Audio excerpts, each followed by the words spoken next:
Hello guys, ayan may gagawin tayong LCD TV guys. Bali ang problema nito ay mainboard. Mahirap hanapin ang board niya guys. Pati yung power supply at yung kanyang guys, yung backlight ayaw na rin umilaw. Bali ang gagawin natin dito guys, bali i-convert na natin siya sa ibang board. Ayan.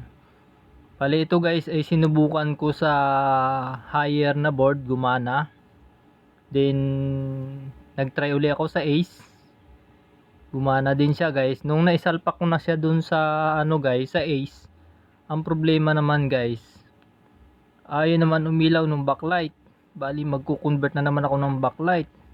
Binalik ko siya, inano ko siya guys. Bali ang ginawa ko dito guys ay nilipat ko uli siya sa Panasonic. Meron akong Panasonic na defective ang LCD, good yung backlight at good ang board. Ayan, bali tinanggal ko siya dito guys. Ito yung niya guys, original na casing yan. Bali tinanggal ko siya diyan at nilipat ko dito sa isang casing.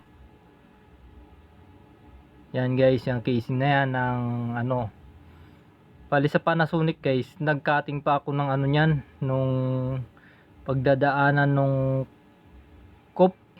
Yan, bali ang coupe kasi ng Panasonic ay isa lang, single coupe lang. Ayan ay dalawa ang niya, ang coupe niya dalawa, kaya nagcutting pa ako guys. Ayan na guys, bali tinisting ko na, ayan na siya guys, bali gumana na siya. Ayan na. Ang problema guys, may kunting guhit siya sa gitna. Ayan guys, yan bali okay na siya guys. Sasabihin ko na sa may-ari, yan ang guhit niya guys, oh konti lang, pero okay na yan, hindi na mawala yung guhit niya guys. Yan, thank you for watching.